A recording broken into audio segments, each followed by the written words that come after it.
What? No theme music, nah? Gusto, now Chris the host. Man, I make a little dinner whilst passing joke. Come to the yard, get it off your chest. There's no hard feelings when you're rocking with the best. Everything's crisp, everything's nice. Throw a little sugar, add a little spice. Ask all questions, cook a little rice. Gamble like Vegas and throw a little dice. Raise your glasses, make a toast. Drop by Chris for a Sunday roast. Or 8 taste of his mixology. Get twisted and not off the Hennessy. Now your belly's full, play a game of ball. Gusto, he's coming from the old school. No if buts, maybes, whys. No silly questions, I tell no lies. Everything Chris. Everything Chris. Everything Chris. Everything Chris. Everything Chris. Everything Chris. Everything Chris.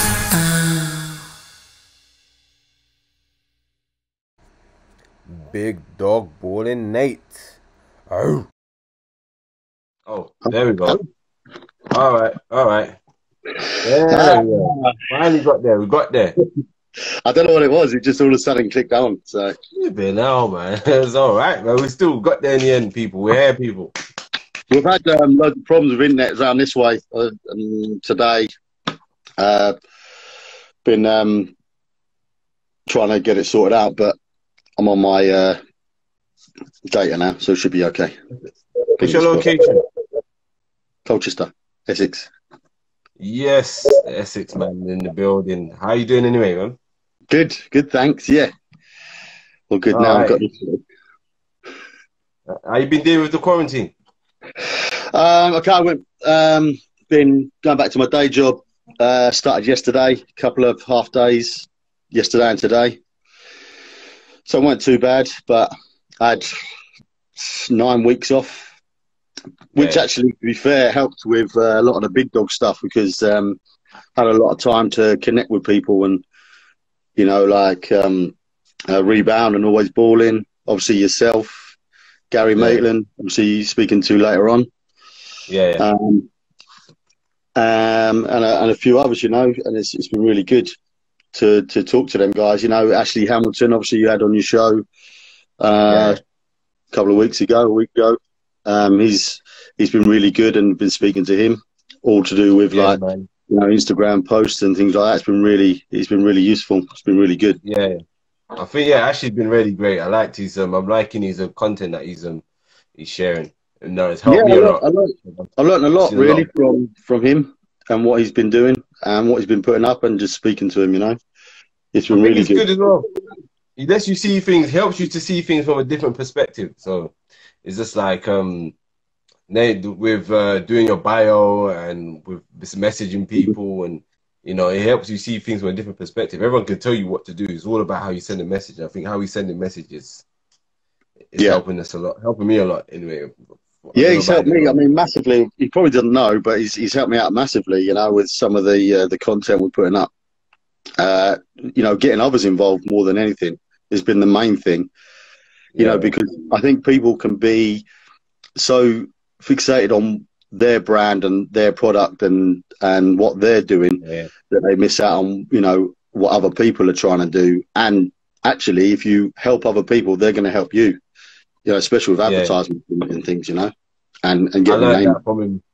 Yeah, I learned that from him as well. Like, just even this little thing, like you said, sharing and commenting on people's pages, and he said it does a lot for yourself. It promotes yourself as well, in ways you don't really realize. So you just think, you know, no, I'm not going to comment, but if you do, people will see it, you know. So it's good.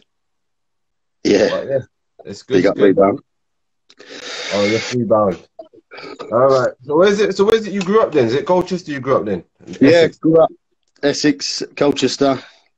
I've been there my whole life, really. Moved away to Norwich for a year and worked in bars and clubs. And oh, well, I've been there before. yeah, it's a good night out. I go back regularly to visit mates and that, but that's really where I've learned like the promotion side of things, and you know, the music and the promotion and the DJing and things like that, all from sort of working out in Norwich and big crowds and big city. Yeah. No, I worked in a nightclub in Leeds. So yeah, that's anyone knows, Ellie might know, she's here. Leeds is one of those nightlives, man. It's a messy. It can be a messy one. Yeah, So before 10 o'clock, you got like a lot of people drunk before they can get in the club. So yeah, I yeah, know about the nightclubs life. So that's yeah. one thing. Well, that's really where I started. Bars and clubs was something that I did for about 15 plus years, working as manager and promotions manager in different bars and clubs. And that's where like Big Dog come from, really, like the music side, the music background, the entertainment and the promotion. That's really where it all come from. No worries. That's dope. That's dope. That's good, man. And then when did you kind of get attached to basketball? When did you fall in love with the game, sport? Well, actually, my mum's a netballer and has been for Yeah. a long, long time, and coaching netball. And I started going to netball games and started shooting, obviously, in the netball rings. Yeah. And then, obviously, when I went to senior school, I started playing basketball and realised I was half decent at basketball because of my netball skills. But Yeah. Helps. yeah, so the two really come together. Other than I just practiced hard on my dribbling and went from there. Okay. And then what was your first basketball experience? Do you remember? Talk me through that one. Yeah, actually, I played for the school, and this is my first basketball memory. I was playing for the school, and I tried to throw a one-handed sort of hook pass across court, and it caught one of my own guys in the face and put him out for the rest of the game. That's my memory, but that's my first memory. My best memory, our best earliest memory is probably playing for Highwood Oaks, a local league team who were full of ex-National League, ex-national players. My first coach was Graham Brown, as a school teacher, and he really sort of put me in. I was 15, put me in the men's team and just let me sort of, run with it, really. And that's really that's my sort of first memory of proper, team men's basketball, was at the age of about 15. I mean, the guys now, they've got teams under 16s, under 18s, teams that they can play. And back then we didn't. We were either too young or, you was in a men's team, and that was it, really. That was it, men's team. Yeah. And getting beaten up by them. In bullies, isn't it? So that was your playing career, was mainly locally then? So mainly local league. I've had a few games under 20s, under 21s, National League for Colchester Alliance. I think it only lasted about a season. And then really my passion's just been playing local league, but organising the local league setup to give players or guys that are not at the elite standard a chance to be able to play. So even up till now, I have a Sunday morning session that caters for everybody and anybody that wants to come and play basketball. Just a scrimmage session that everybody can just come along and run up and down. You don't have to be elite to join in. It's just a case of you love the game, you can come and play. That's good, man. And how's that been like, just getting anyone and everyone to play, man? It's been good. I mean, it really started taking off just before the lockdown, and I'm hoping when it's back up again, it'll, when we reopen, that we can go back up there and play again. And I've got a lot of things, big up the Sunday scrimmage. I've got loads of things in the pipeline with like basketball camps for juniors, shooting sessions all year round for anybody that wants to come and improve on their shooting, with some really good coaches got coming in with Ross Norfolk. He's the Essex Rebels Division 1 coach. He's going to come and do a few shooting sessions and coaching sessions. And Tom Sadler, who's the WBBL Essex Rebels head coach, he's going to come in and do bits and pieces for me.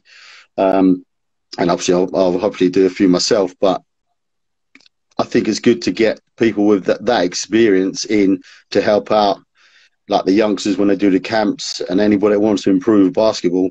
Yeah, with the likes of like Ginge, Ross Norfolk. He obviously worked with Great Britain men's team as well, so the experience is there. Obviously Tommy played abroad played in France, went to America to high school. So, Okay, yeah. you know, the experiences there with those coaches and the kids, you know, are lucky because Tommy runs the academy in Essex as well. The Colchester Academy, the Rebels Academy, and he's done really well with them kids, you know, and done a good job. They're the sort of people I'm looking to get in. So talk us through when you started getting into hosting and announcing games. Talk us leading up to what made you want to go that route. Well, I was playing anyway, and then I come across a local National League team. I think they were under 18s, under 16s at the time, called Colchester Alliance.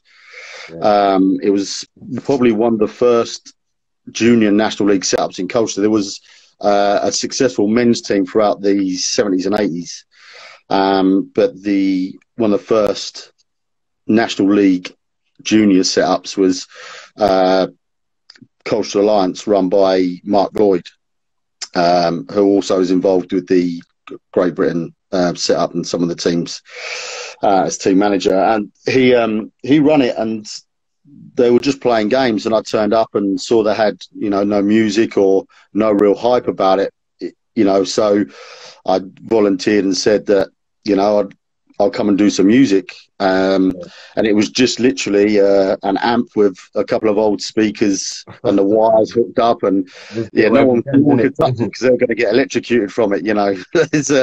But, you know, and we had crowds, we had big crowds coming down to a sports centre, you know, in Colchester, big crowds, you know, and we even took big crowds away with us. But so, yeah, that's where it all started, really. And I was still working in the bars and clubs as I got older, and the music carried on. Then I didn't do so much of the basketball games. I was doing other events and stuff with the bars and clubs.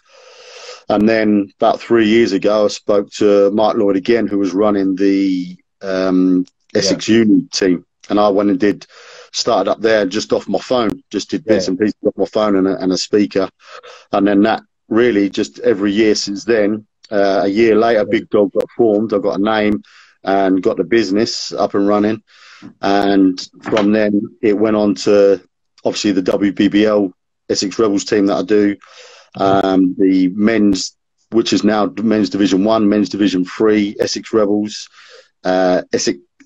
Ipswich Division 2 men's, and Ipswich Women's Division 1. So I do all of them. I did all them this year, alongside I did the WBBL Trophy weekend.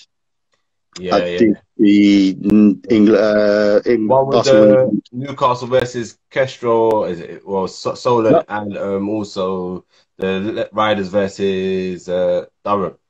There were every team played. It was over the whole weekend. So I think I did 8 or 9 games over the whole weekend. All right. And what I do is I do the music and the hosting, the commentary as well. So it was quite a difficult weekend, but we got through it. Yeah, all good. But so that led me actually on to getting the National Cup finals and Academy finals through Basketball England.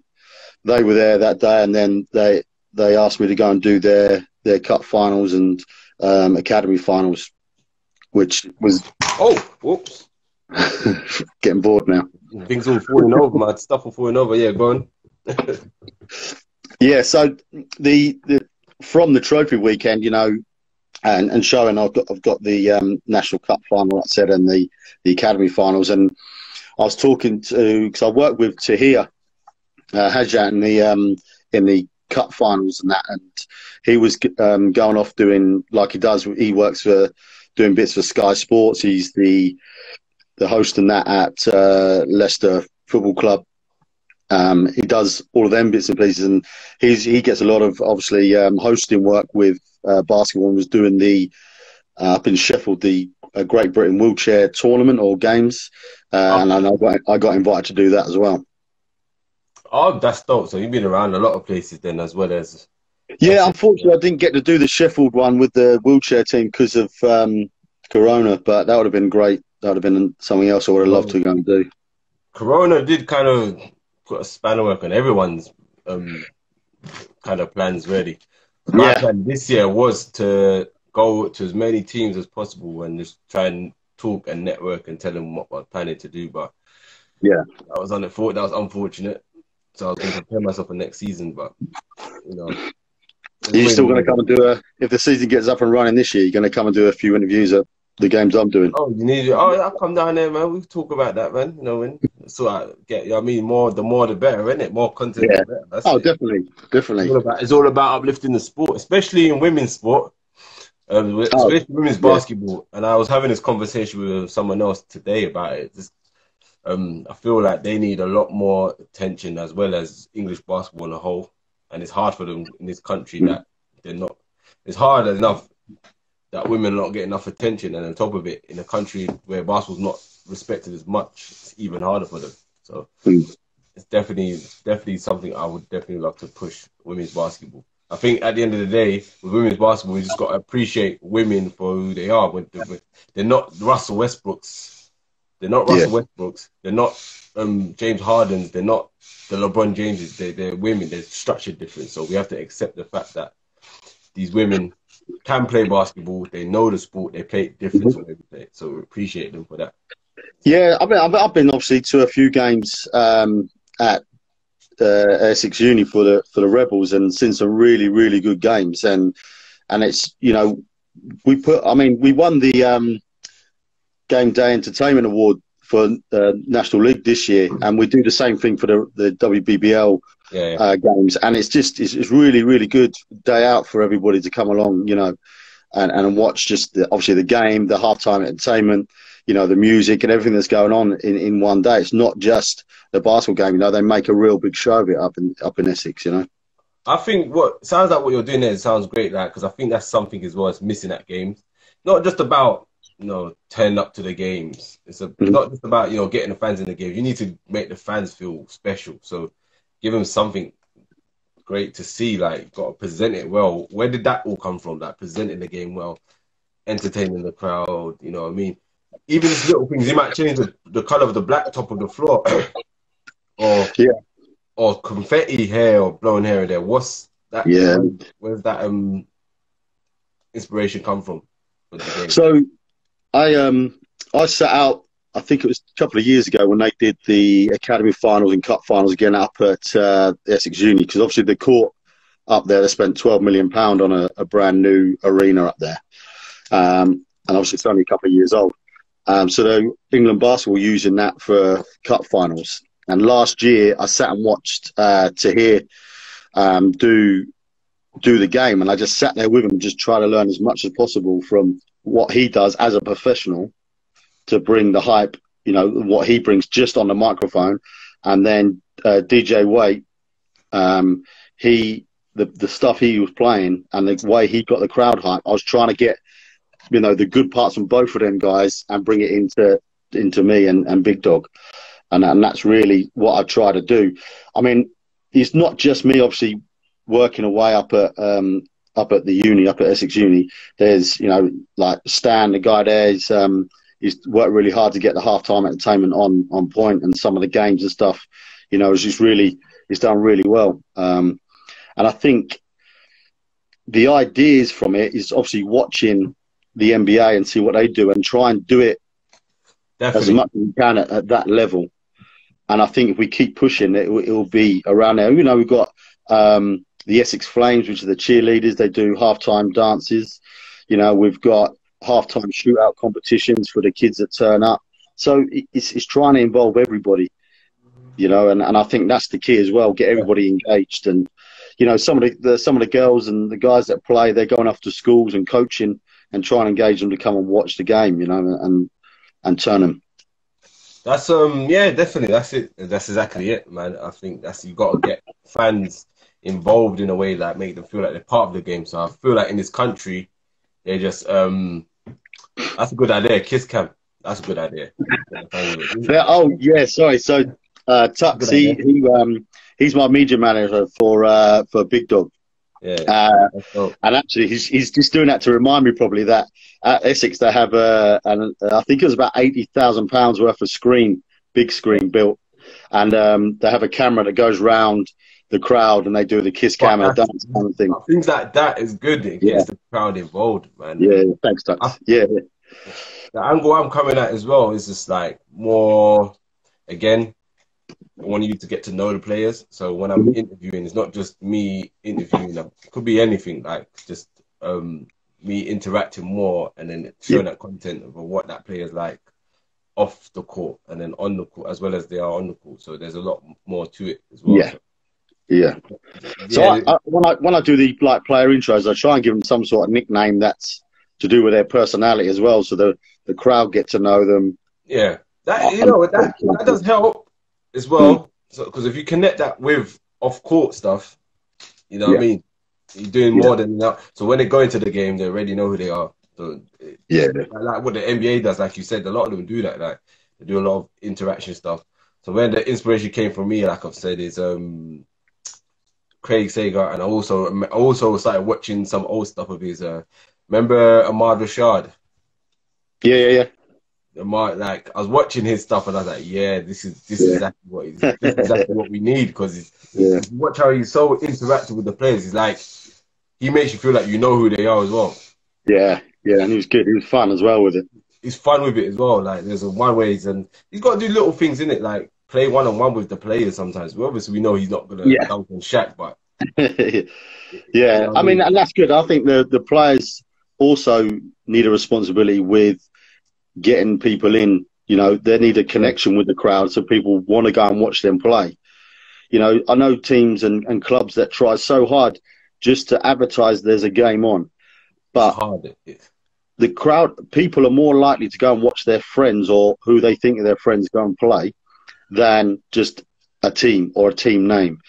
That's why I think it's important that the adult players get into the schools and coach the kids and get to know them, so they can bring them, you know, into their games and watch them play. And get them to get their mum and dads to come along. And, exactly. That's good. So with the Big Dogg Ballin brand, where did that idea come from, and then how did it come about? Well, I think when people started calling me Big Dog was when I was about 19 stone. So originally my nickname was sort of Dog or Nate Dogg from Nathan, and then it just was Dog, and then obviously when I was 19 stone, it was Big Dog. So when I was trying to think of a name, I think it was Tom Sadler who messaged me saying, "What's up, Big Dog?" And I was like, "There we go, there's the name." and originally it was Big Dog Basketball. It was called Big Dog Basketball. But I wanted to venture out into other sports, so I wanted to host netball tournaments, football tournaments, things like that. So I didn't want to sort of limit myself to just basketball or other events, sort of nightclubs and bars or things like that, because balling obviously covers all sports, or, if you're balling out in town or that sort, So Jade, my girlfriend Jade, she came up with the balling idea. So obviously then Big Dogg Ballin was born. Yeah, man, that's dope, man. I like that. That's why I've kept my name like that, because I could say basketball, but I just thought basketball's my core, but at the same time, there's other sports. I've spoken to other people. Yeah, and as well, the thing about getting Big Dog at your games, not just, Nathan. It sounds a lot better, if we got Big Dog there today. So it sounds a lot better, and it is a business, but it's it's a brand, which is important, and important to me, obviously. Definitely, man. Oh man. Also, what is the plans going forward for Big Dogg Ballin then? So the plans this year, I haven't because of everything that's going on. No one knows whether the league's going to be up and running, everything like that. But the first thing I want to do is get the Sunday scrimmage back up and running for the local guys that want to come and run. I want to do some camps for some junior players with obviously Tommy Sadler and Ross Norfolk coaching. Yeah. I've got 2 Big Dog local league teams going into the Suffolk League. And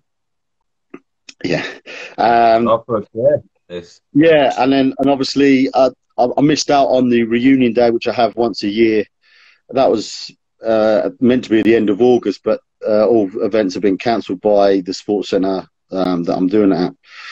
The reunion day is all of the sort of I have 4 games in one day, like a junior all-star game, a women's all-star game, a vets all-star game, or legends as I call them, and then the all-star game with the sort of best players around to come and play. 4 games in one day, so it's a massive event for me. Unfortunately, we've had to cancel it this year, but I'm hoping to put on maybe 1 or 2 of them games before the season starts.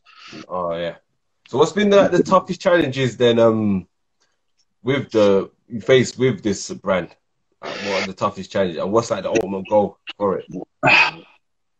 The toughest part for me is, or has been, the haters as such. So the bigger I got within the game, you get, you know, the people that are either jealous or don't like me or the brand or whatever, and that's the biggest for me, the hardest part, because I'm doing that. I thought everybody liked it, you know.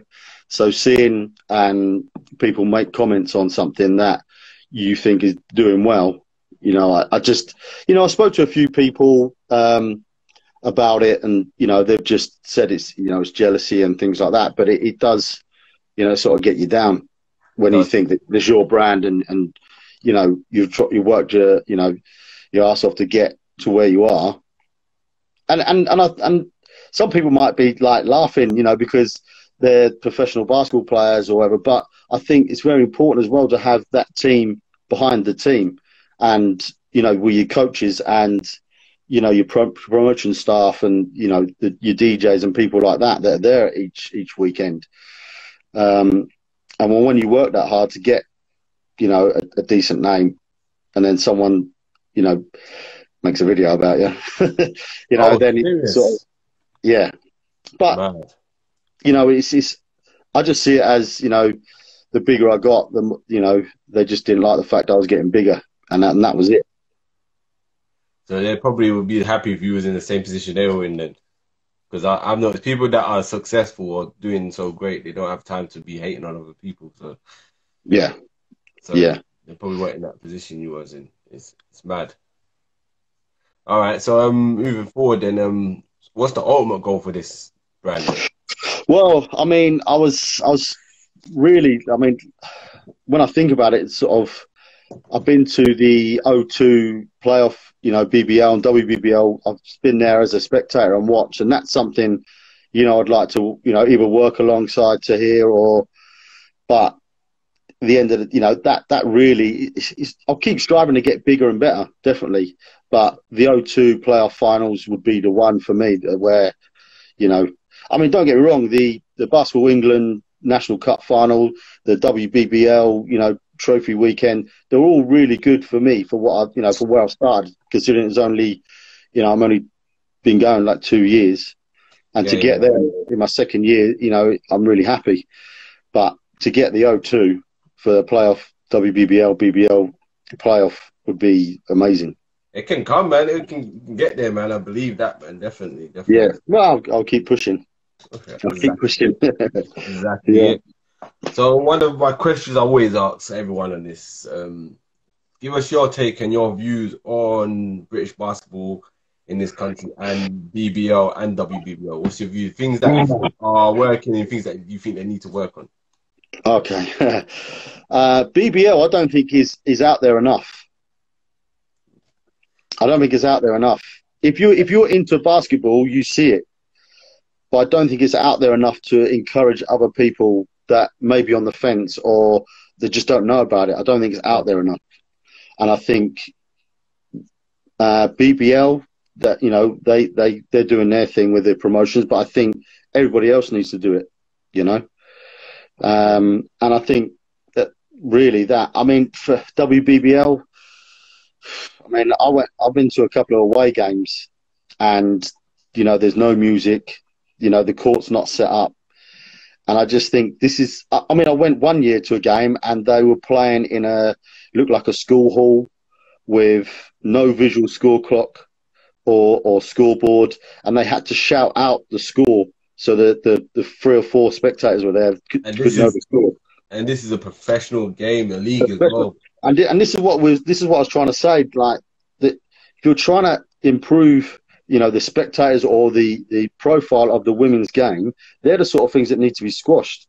You know, do things properly. Have a standard. And they're the little things as well. They're not like the big things. It's little things like that. Clocks, scoreboard. Yeah. They shouldn't even be an issue. They should have been there. One of the first things that should be done. Yeah. Away. And it was just like, okay, let's play this game and get it over and done with. There was no, you know, for a WBBL team to do what we do, halftime shows, cheerleaders coming out in the quarters, you know, music, you know, a host, giveaways, you know, shooting competitions, to turn up to a game like that. I was expecting to see, you know, this team had like quite a high profile name, and you turn up and you're playing in the school hall, and you know, or we went to another place, you couldn't get a drink anywhere, or you know, nothing was open, and you know, and that they were playing just before a BBL game, a high profile BBL game, and there was nothing, you know, and you sort of turn around thinking, come on guys, come on man, it's ridiculous. It's embarrassing.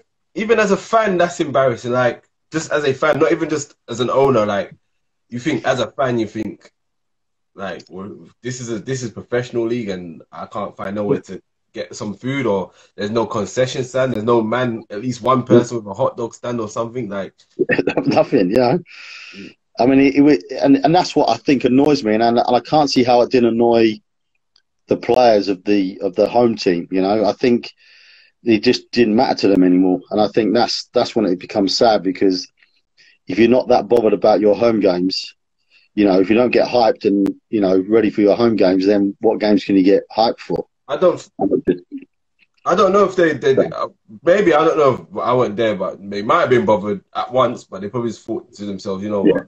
True. What else could I do now? You know what I mean? I think, as you said, I think my issue, I've always said it again in all my shows, someone might put it again in the comments, is marketing. Again, I think they're not effective enough. They're not in the right places. They're not putting money in marketing in the right places. It's like they put a lot of stuff on the internet. But how many people are going to go on their phone or go on the internet and they go, oh, I'm going to search the BBL to see if they don't even know if it exists. They need something to give everyone that notification that it exists. And that's the point. It's not out there enough. And the issue as well is the TV deal is another issue as well. Like they got no TV deal. I heard a story about the TV deal. They had one in place, but then it's one of those off-camera discussions, isn't it? But yeah. I've heard stories about what happened with the TV deal. We actually had one, but it's sad, man. Like, we was mentioning as well, someone like Justin, 2-time MVP from Great Britain, you would have thought they would have just blasted that in everyone's face, and it was just like, nothing about it.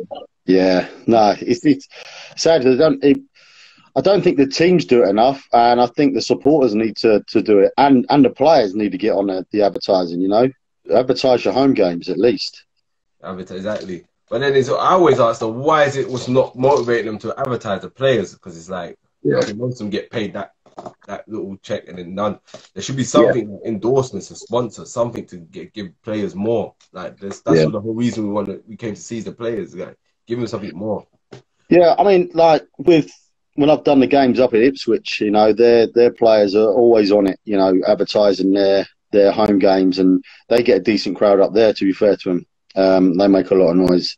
Nick Drain's got them sort of well drilled, but that's something that's, you can't just, you know, create a club and that happens. You need to drill that into your players from when they're juniors right the way through. And he's done that up there, and I think that's what needs to happen from now on with clubs, you know, as juniors. Set an example as well, like push it up. Yeah. It's hard as well it's a hard thing to dictate, because I spoke with Baller's Voice, and we was talking about, you know, some places they just naturally got great fans. Like Manchester's really good for that. I've been to Manchester, and their fans are their stadium, even though it might be a small stadium, but it's packed out. You know, it's a packed out fan, so there is a lot of support there. But they need a lot more. the teams like that should get a lot more exposure as well. Someone said Yeah. something. Well, I went up to Hemel. I watched Lee Hodges play up Hemel. I think it was beginning of the season. Yeah. And they've got a really good crowd up there. You know, loads of people packed on both sides. The atmosphere is quality. You know, they've got it just right up there. You know, food and drinks available. They've got replica shirts. You know, basketballs you can buy. It's just a good setup up in Hemel. You know, and they do quite well in the league as well. I think they in the top three teams in Division 1. They do quite well. And there are some teams that do well, and I wish other teams adapted that. Like Bristol's really good, and Plymouth is really good. But considering Plymouth, they're the only professional team in Plymouth, so they're doing a good job of that at the moment. So Plymouth's a really good atmosphere. But the other teams, it saddens me that they're not as big. But hopefully they pick it up in the long run. Hopefully, that's what I mean. Hopefully. I'm praying for them, boy. All right. We'll get into these little hot spots. Okay. See if you remember your playing days enough. Yeah. Okay. So first, the 2 3-part questions, and then first part is a player you didn't like, a player you love playing with, a player you love playing against, and a funny teammate. Or you could do it from an announcing perspective. Okay. So one of the funniest players working with, either way, playing or doing the announcements, is Mike Armand, who he played the Coastal Alliance. He was a funny guy, and Nick Drain he's coaching the women's Ipswich women's team. Yeah, okay. Loved playing against, or what's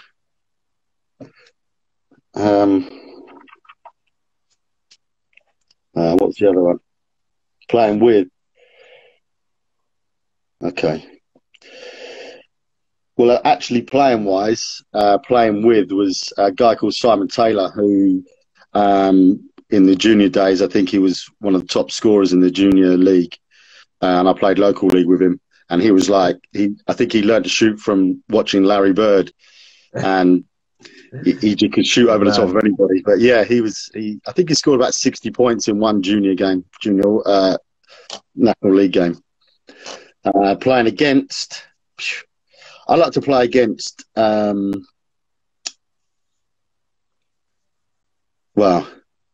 like to play against my mates, really. One of my mates. So the teams that we had, I played against a team called Brightonsea who won. They won the league for about 25 years straight. Yeah. Local league, and we beat them once, and that was a good game for us. We beat them once in all that time, but it was good playing against them. They're really good players, all at the time National League players, all now ex-National League players, but they're still going and they're still playing. And if I get a chance, hopefully this year, I'll get to play against them. Fair enough.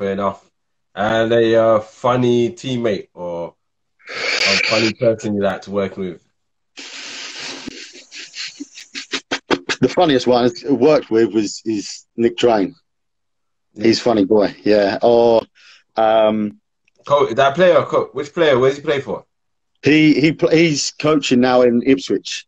Okay, he's a funny guy. But I played with probably a guy called Chris Lee or Tommy Siggers, who's in the Big Dog team this year. You got to give us a story, man. Go ahead, story. Oh God. Well, the thing is with Tommy Siggers is, I don't know if I can say this or not, but he's known for making his funny noises. Yeah. But when he's on D, he makes like a grunting noise, or he's sliding. He makes these funny noises. I don't think he does it to put anybody off.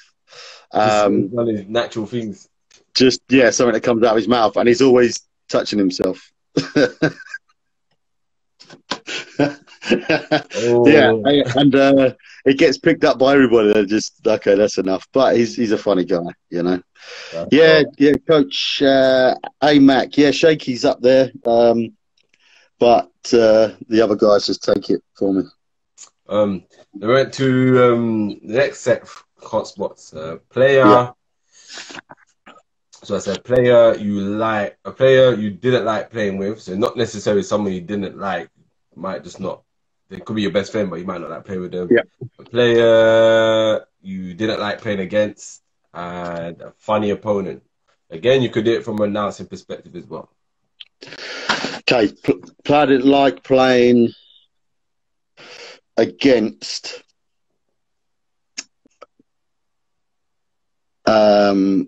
probably Jules Keeling. Defensively, he could just read everything that I did. So if I tried out new moves or something, I'd try it and he would just read it. He was just Wow. always in the right place at the right time against me. I mean, other guys I couldn't really say, but for me, yeah, playing against Jules Keeling was tough because he wasn't particularly physical, but he just was in the right place at the right time, just to either, you know, take the knock or to strip the ball. Nah. Yeah, there's one of them annoying, you know, where Annoying defenders. yeah, yeah. Player I didn't like playing with.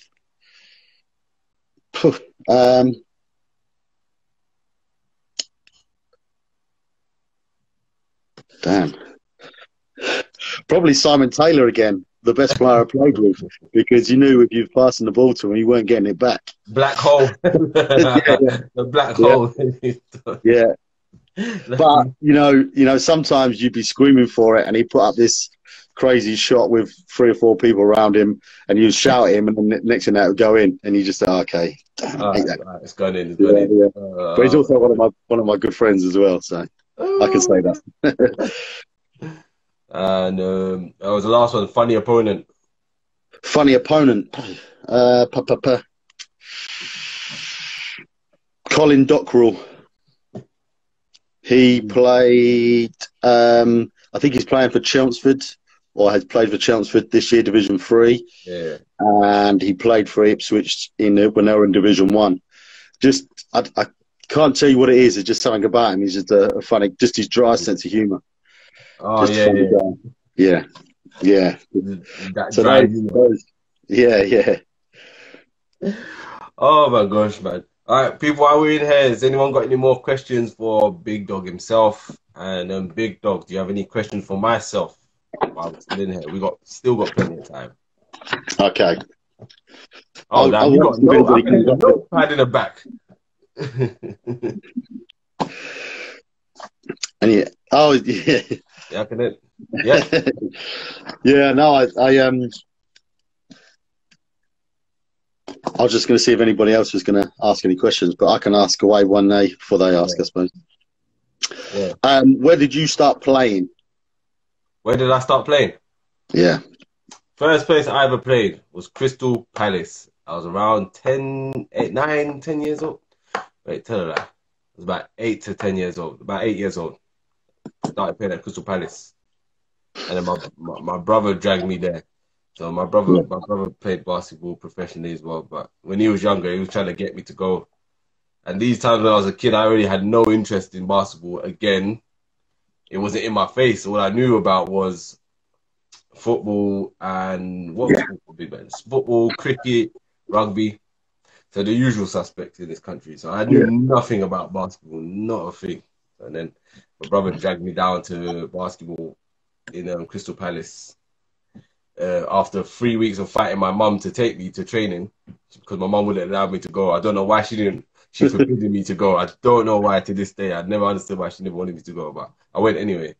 And yeah, man, I fell in love since. And that was like literally, I fell in love. I was like, this is amazing, man. Like, I remember the very next week, I'm packing my bags like in the morning, like, yo, I'm ready to go this week. And he's like, all right, chill, man, chill. And I'm like, yeah, man. And then ran down to training, but yeah. So basketball, Crystal Palace was the first ever experience, ever.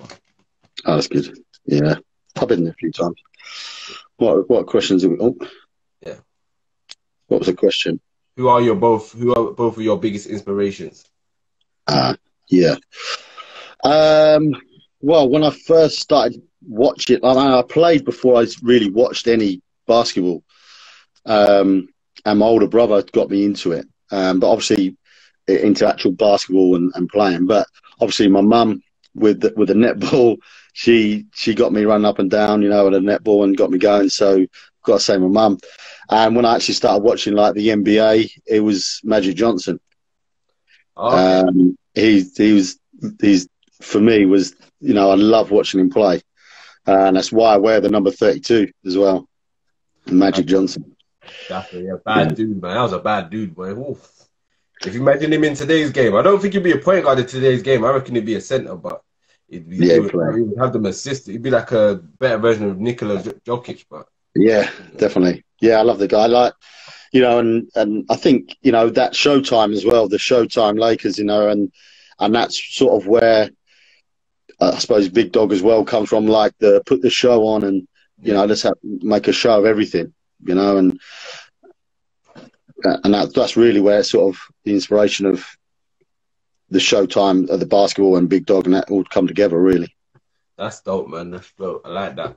Mm. My biggest inspiration was, well, over here, definitely my brother got me into it. If it weren't for him, a lot of places, a lot of people I know now, I would not have known to this day. So definitely my brother.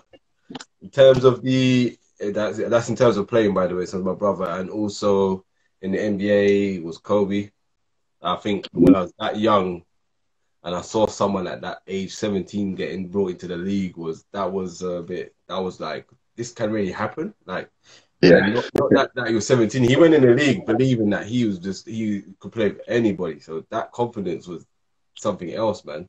So that was one. And in terms of what I'm doing now, biggest inspirations, Craig Sager and Ahmad Rashad. I think definitely they've been an inspiration. I love watching. Used to love watching the inside stuff, and just even Craig Sager on the sideline. He's just funny as hell. He was funny as hell. R.I.P. You know what I mean? Yeah. Especially his interaction with Kevin Garnett, and the suits he used to wear, and Yeah. he brought in with his suits, and it was just funny. Like the way he used to take it is like, wow, it's entertainment because you felt like you was a part of that. The way they just connected. Yeah, sure. And I watch John Mason. He's the announcer for Detroit Pistons. Yeah. And have you ever look him up on YouTube? He does a lot of the really good intros, player intros. Okay. On there. So everybody have a look. Okay. I get a lot of my good ideas for player intros from him and watching him on YouTube. Definitely. Yeah. And yeah, same. I think with these shows I'm doing as well, I'm kind of watching. Who else have I been watching? All the Smoke and Knuckleheads. They're really good. Yeah. And funny enough, Kevin Hart's Cold as Balls is hilarious. And I watch how he talks as well. It's funny. Yeah. It's good. But Craig and Ahmad Rashad for what I'm doing now. What's the other question, Tux? How are you going to grow the Big Dog Ballin game day experience for next season? Nice question. Well, I've actually got plans at the moment to do a WBBL tour with Big Dog. So travel around England, going to at the moment Nottingham, Newcastle, a few Durham maybe, going to their home games and doing the music and hosting it at their home games. And I'm trying to get around all of the WBBL teams, trying to get in contact with them to see if they want me to go and do either their opening weekend or at least one home game this year. For the actual game day experience, we are in talks at the moment with different performers and singers, dancers, etc., to make the halftime shows bigger and better. Hope that answers your question, Tux. Nice one, man. When is Chris coming to Essex? When I might come to Essex. When this is all blown over, me and Big Dog we still got to have our meeting, so we're still gonna have that meeting and we'll sit and talk fully what the plan is going forward. So definitely, I'm about working with everyone. If no one can push something like this on their own. So yeah, it's about everyone working together. So. Cool. And if I come and do something near you, I'll give you a shout and you can pop along as well. Yeah. Definitely. So definitely sit and talk about ideas, man. So and then just and then find out what we're gonna do and go forward. Good. Any more questions from the guys? No more questions for the big dog before he goes back in the cage. Dinner time. Was DMX one of your favorite artists? Since was Big Dog. Or Snoop Dogg or Nate Dogg. Well, both of them. Drake. I like a lot of Drake stuff, you know, but you know, I get a lot of my stuff from local DJs from Colchester. Like, well, I'll name a few: Shawnee B, Paddy, Just Craig, Sam Catlin. I have to give them a shout out, but they've all really helped me out, especially on the music and the DJing side of things. You know, I want to, you know, the UK garage sort of stuff is really the older school stuff is what I really want to be sort of playing this year. That's what I really want to try to do them. Yeah, throwing some of them in this year, and that's where the lockdowns helped as well because I've had time to, you know, really get a decent collection of music on my laptop and actually listen to some music I probably wouldn't do before. We've got to go to an old school garage festival or rave one day. Okay. I went to one last year in Manchester. They were good. It was VIP, everything. I met all the artists, everything. Well, it was all of Sosa. They met Romeo, Lisa Mafia, and then Oxide. But it was a good vibe, good energy. Everyone was having fun. Yeah. No one fighting. That's what garage vibe is, man. It's all about having fun. Well, I'm looking to put on a night in Colchester, a Big Dog night in Colchester, promoted, and I'm hoping to get a few of them DJs that I mentioned in to do maybe either a garage set or a garage night. Yeah, that's not a bad idea. That's in the pipeline. That's in the pipeline. That's in the pipeline. Oh, we will look out for that event, man.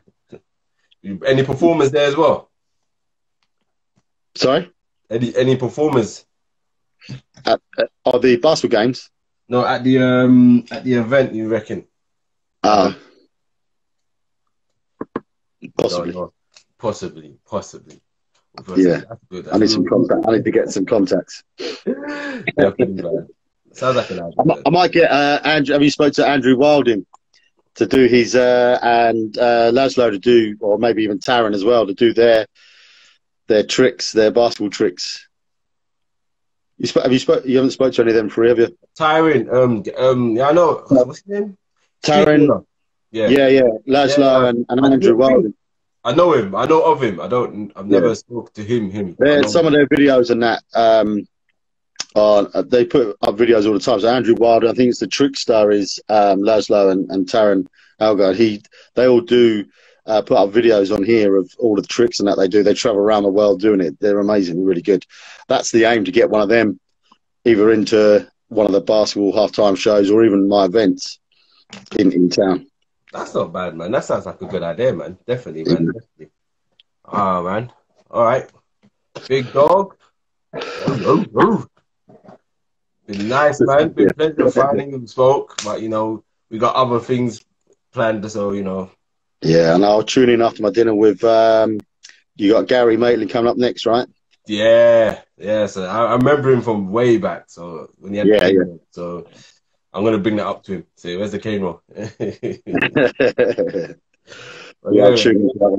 Yeah, definitely. Yeah, and obviously, like we said, we'll be staying in touch anyway after this. So yeah, we'll just stay in touch, man. And let me know when you're free. I can come down. We can just sit and definitely sort stuff out, man. All right, nice one. Thank you very much. Thanks everybody for tuning in. And catch you soon. Follow Big Dog Nate Ballin. No, Big Dog Ballin Nate on Instagram, and follow myself Everyting Chris _2020. Everyone else, peace. See you later. Everyting Chris. Everyting Chris. Everyting Chris. Everyting Chris. Everyting Chris. Everyting Chris. Everyting Chris. Yes, I'm Chris G, host of Everything Chris. Hope you liked that video. If you did, click that like button. Also leave a comment. And also, if you want to see more, click that subscribe button to get a notification when we upload new content every single time. I hope you enjoyed that video, and I hope you stay tuned for some more. And also, as you know with me, everything's always Chris.